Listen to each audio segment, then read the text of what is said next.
Welcome to Wayne's Old Time Radio Page channel. I'm Wayne, your host. These programs are brought to you by support of our listeners. You can give your support at Patreon or PayPal, either one. There's clickable links in the description below. Thanks for your support and enjoy the shows.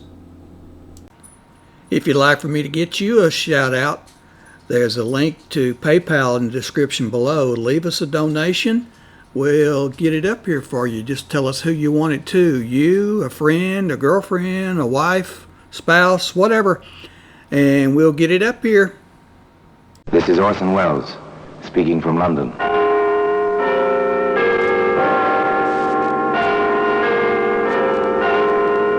The Black Museum, a repository of death. Here in the grim stone structure on the Thames, which houses Scotland Yard, is a warehouse of homicide, where everyday objects, a piece of wire, a chemist's flask, a silver shilling, all are touched by murder.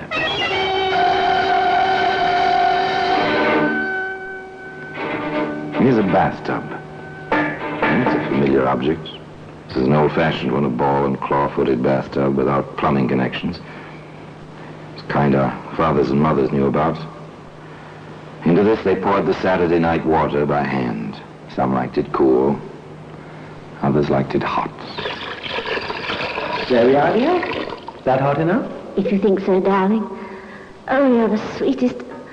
I wonder how I had the luck to marry you. Part of my job, dear, taking care of you. And one day soon, we shall have a tub with taps. One of the new ones. You'll see. Well, today the bathtub can be found in the Black Museum.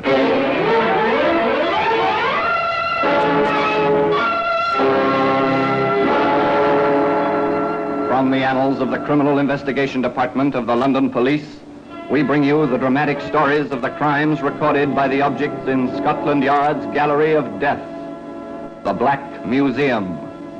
In just a moment, you will hear The Black Museum, starring Orson Welles.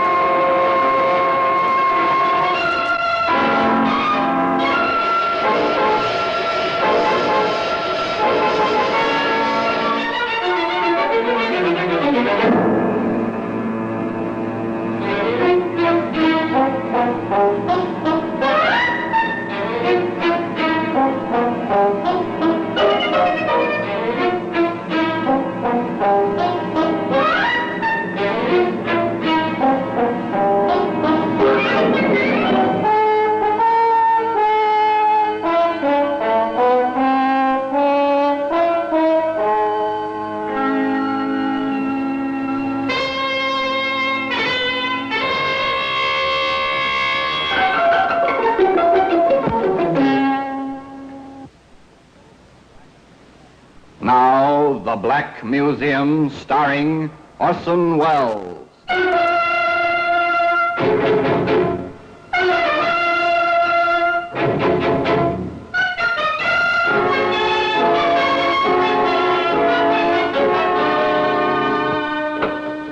Here we are. Here we are in the Black Museum, Scotland Yard's mausoleum of murder. Here lies death. Like the ordered rows of markers in a military cemetery, the white cards of the black printing line the silent shelves, the cabinets, the crowded floor, each card identifying a means to murder. A lovely wine glass here, beautiful ringing crystal. Yet in that sound was terror. In this glass was poison and horrible writhing death. Now here we are, here's the bathtub. So innocent, even comical. Basis for 1,000 jokes, foundation for laughter, circa 1910. No plumbing attached, of course. One poured the water in from buckets and pitchers. Truly an effort, the use of such a tub as this. Definitely a matter for an interior, not for an exterior. Certainly not for a garden like this, where in the peaceful year of 1910, Edward Jones read aloud to his wife, Evelyn. Friendship is constant in all other things save in the office and affairs of love. Therefore all hearts in love use their own tongues. Let every eye negotiate for itself and trust no agent. For beauty is a witch against whose charms faith melteth into blood. This is an accident of hourly proof, which I mistrusted not. That's Shakespeare's Much Ado About Nothing, my dear. Like it? You read so well, Eddie, darling. So well. I do like it here, Evelyn. I wish nothing ever interrupted us. But, as the bard said, the world is too much with us. You make that sound as if you were going off on another trip. Are you, darling? I'm afraid so. That case for Mr. Carter, the Ming Dynasty cherry water bottle, remember? I've heard of one up north. Oh, dear, I wish I could run an antique shop without these interminable trips. But I suppose there's nothing for it. Too bad. Poor Eddie, poor Evelyn, separated so often and for such long periods. But business is business, and a living must be made. Eddie bids his wife a fond farewell and proceeds on his way to a middle-sized city. And there he walks the street, enjoying the sunshine and the crowd, when suddenly... Ed! Oh, Ed, darling. Oh, at last, after all these months. Oh, Ed. Wait, what? Anne, oh, my darling. Oh, Eddie. Oh, it's been so long and no word. I thought you might be dead. Of course not, darling, like the bad penny. Why, I was hoping against hope I'd find you any minute. I went back to our place, but you'd gone. A new landlady, no information. Oh, but what happened, darling? You never wrote, and I waited and waited. Yes, it was an accident, darling. Blow on the head. Amnesia. Only a few days ago, I came back to myself. Oh, my poor darling. No matter, darling Annie. We are back together. Once again, we are husband and wife. So that's the little game, is it? A wife in every city, is it? Well now, Mr. Edward Jones, what's the idea? What can this get you, besides a heap of trouble and stiff prison sentence? What can it get you? There we are, Anne, my dear. I've signed mine. Now you sign yours. You see? Ladies are first, except in getting off trolley cars or signing wills. Oh, Eddie, you are sweet. There we are. Now, heaven forbid, anything happens to you, all you have is mine, and vice versa, if anything should happen to me. Heaven forbid, Anne, my dear. Well, apparently it can get you plenty. If your wife has plenty, and Anne was, well, decently off with an needy income from her father's estate, although she's not allowed to touch the principal. However, there was a proviso concerning her husband's rights, if and when. I'm horribly upset about it, Doctor. Here she is, apparently in perfect health. She has an awful fit, and all she remembers about it is a slight headache. She's my wife, Doctor. These things happen, Mr. Jameson, I can assure you. Oh. So Eddie Jones is Eddie Jemison hereabouts. Ah, that's interesting. Nothing. I found absolutely nothing physiologically wrong with Mrs. Jameson. She's in perfect physical health. Now then. But how can I be, Doctor, when I have these terrible fits? There are such things even we doctors don't know yet, my dear.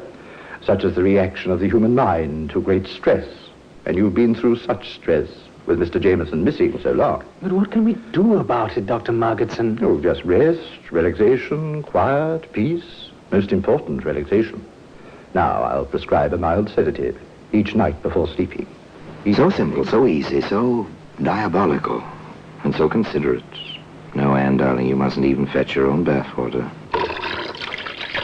There we are, almost full, and nice and warm. Just right to relax in, just as the doctor ordered. Oh, Eddie, I don't know why you do all this for me. I don't do half as much for you. You do, darling, just by being. You know that, don't you? No, I say it 100 times a day. Eddie, you're sweet. All right, my dear. Now step in. I'll help you. Take care. The water may be hot, and the tub may be slippery. There we are, dear. That hot enough? If you think so, darling. Oh, you're the sweetest. Oh, I wonder how I had the luck to marry you. Part of my job, dear. Taking care of you. And one day soon we shall have a tub with taps. One of the new ones. You'll see. Ready to sit down, darling? Mm-hmm.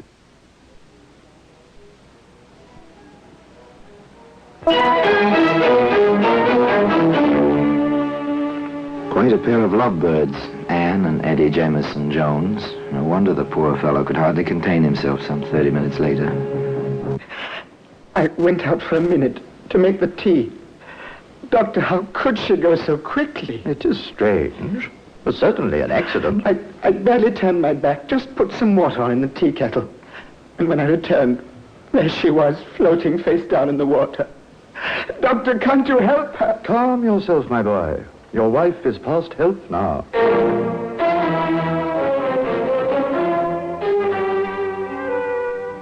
Such tragedy, such tears, and a will, by which Eddie came into something over 800 pounds. In 1910, that was a fair amount of money. Enough for a man to live on with his wife for quite some time, while he read Shakespeare aloud in a quiet garden.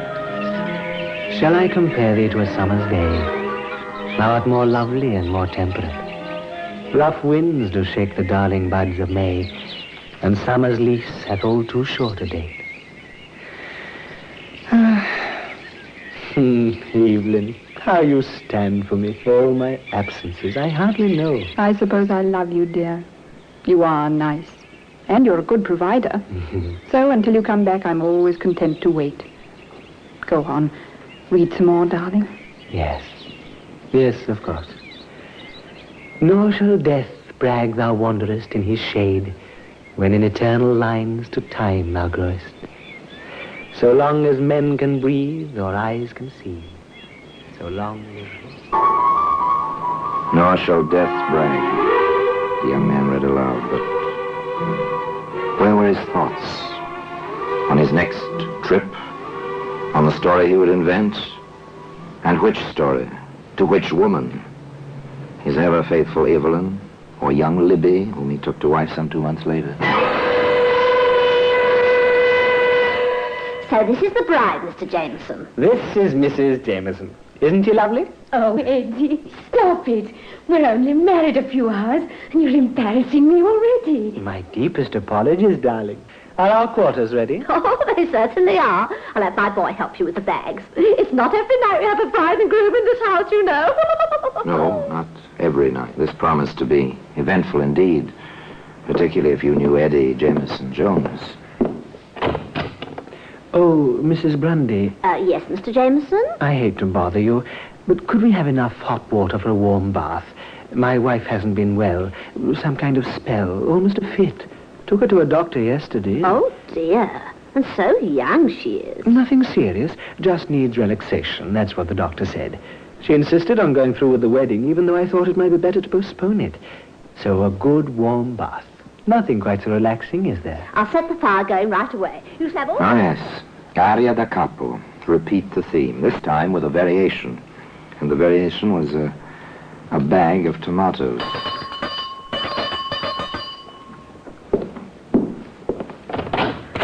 Oh, Mr. Jameson, I didn't hear you go out. I just ran out while my wife was in the tub, picked up some tomatoes. Fried tomatoes are her favorite dish. And I thought, well, tonight or all nights, she ought to have them. If you don't mind fixing them, Mrs. Grundy. It'll be a pleasure, Mr. Jameson. I'll have them ready with your dinner, never fear.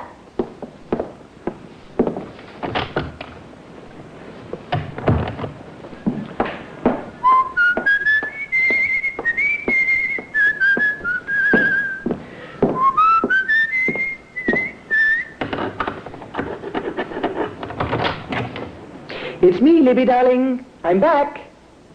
Libby! Libby, are you there?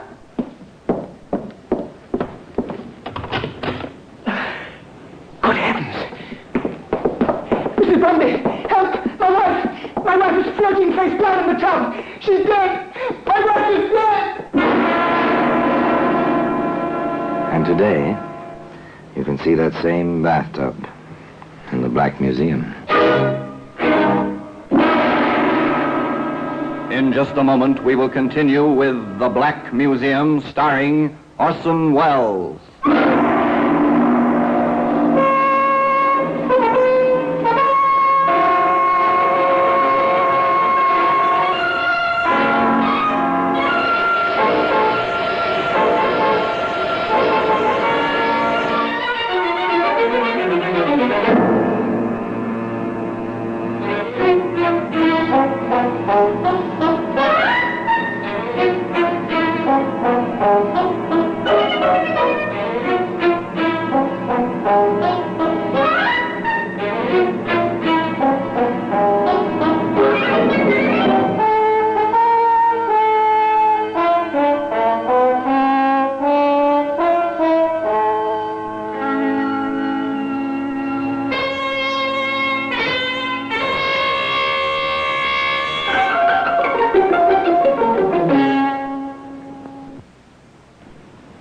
And now we continue with The Black Museum, starring Orson Welles.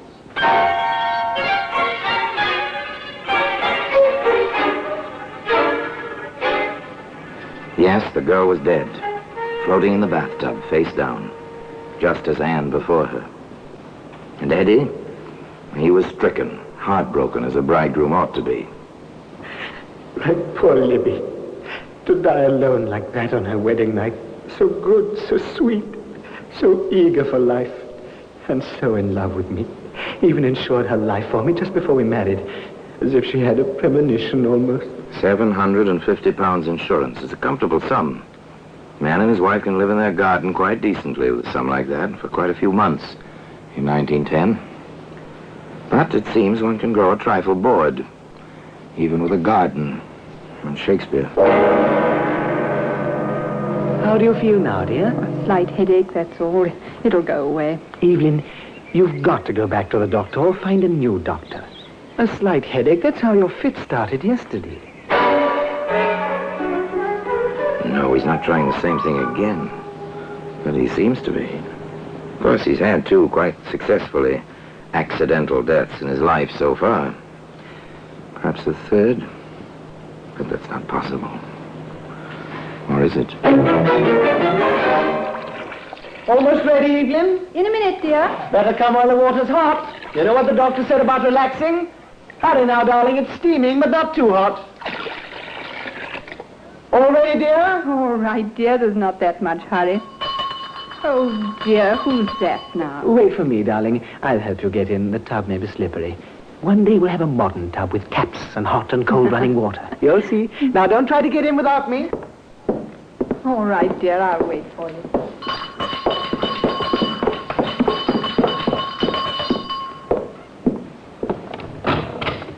Yes? Are you Edward Jones? I am. We're police officers from Scotland Yard. We have a warrant for your arrest. The charge is murder. I must warn you that anything you say may be taken down in writing and used in evidence. Please come quietly. No, Evelyn Jones never took that bath. She never had another fit, either. Though she sat in the courtroom for the entire trial. The trial of the Crown versus Edward Jones, also known as Edward Jemison.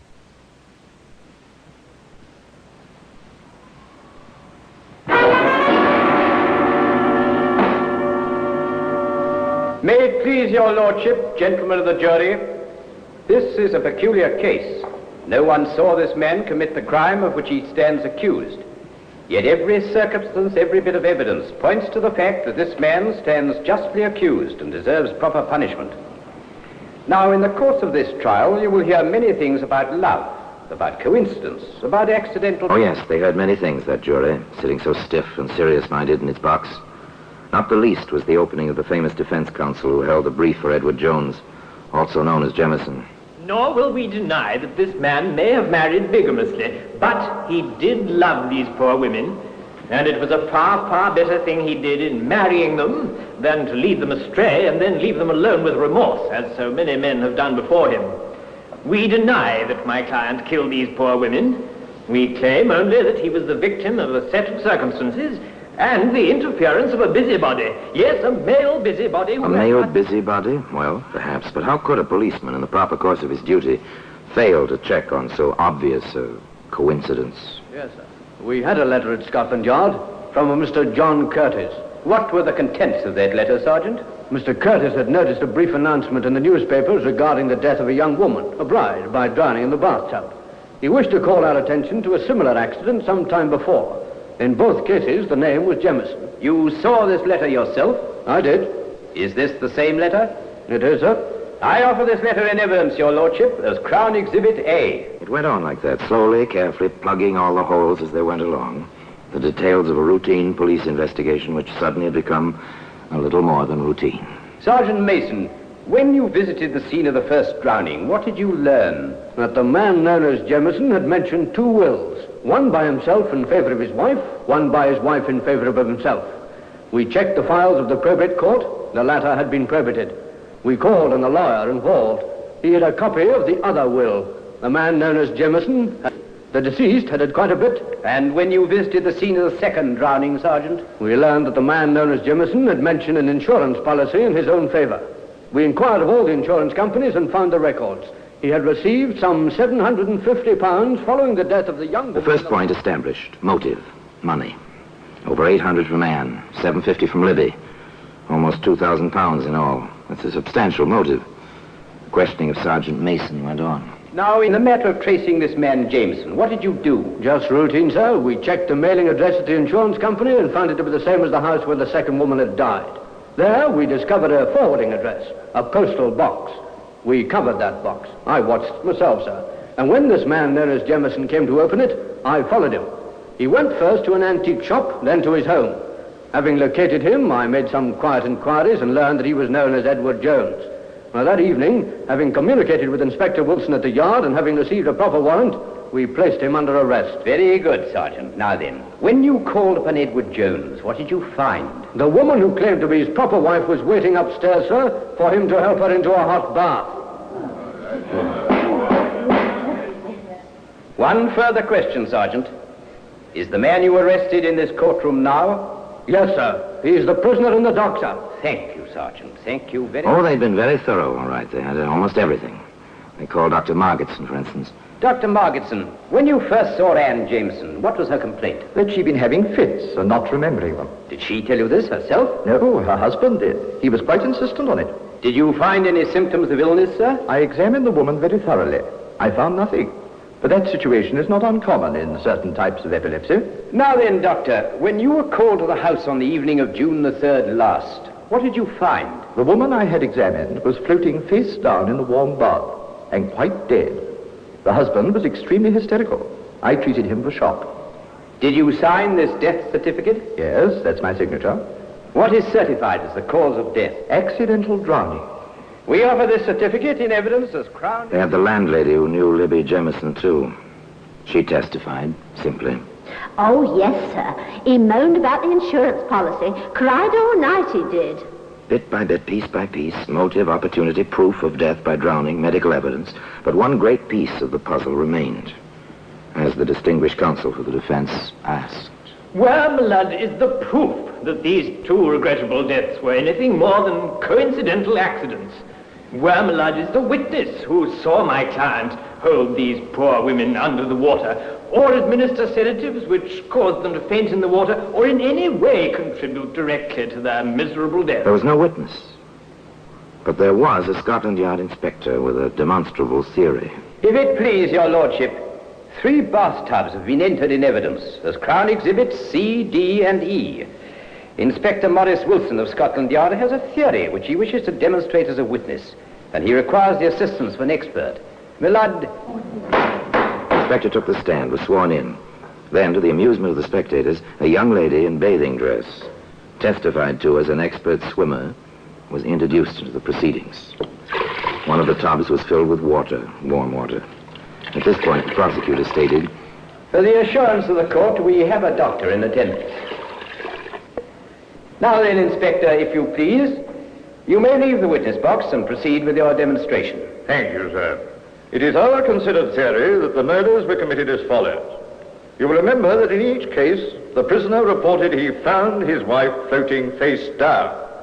It is reasonable to assume that had the women fainted while sitting or lying in the tubs, they would have been found floating face up. With this in mind, it occurred to us that with the prisoner's insistence on helping his wife into the tub, the procedure was something like this. May I, young lady? Of course, Inspector. Notice she is standing in the water. Now, prepare to sit down, please.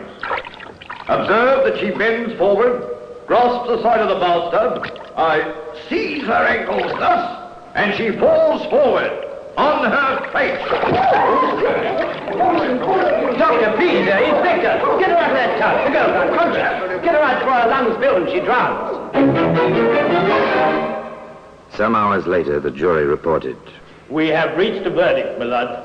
We find the prisoner guilty of willful and premeditated murder. Well, that same bathtub is where you'd expect to find it today. In the Black Museum. Orson Welles will be back with you in just a moment.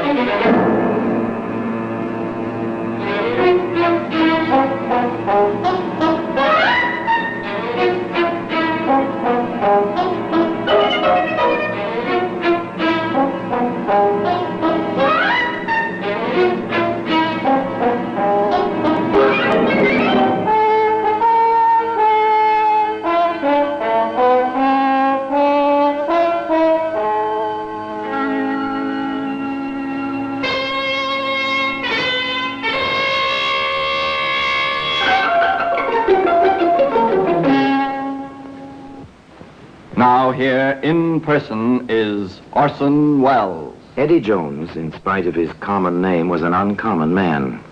Some said he was quite mad. His own defense counsel stated later that when Eddie looked at him with his piercing stare, he felt as if the prisoner were trying to hypnotize him. This, of course, we'll never know. We can only wonder if those poor women were truly hypnotized by Eddie's eyes or merely by his charm and personality. In any case, one woman did not succumb to that charm for long. She was Eddie's real wife, the predecessor of Evelyn. This woman was swindled by Eddie, but found him out and sent him to prison for 2 years. Eddie swore to kill her. She fled to Canada when Eddie left prison that time. But she came back to England and was in the courts the day Eddie Jones was sentenced to hang. And now, until we meet next time, till we meet in the same place and I tell you another story about the Black Museum, I remain, as always, obediently yours.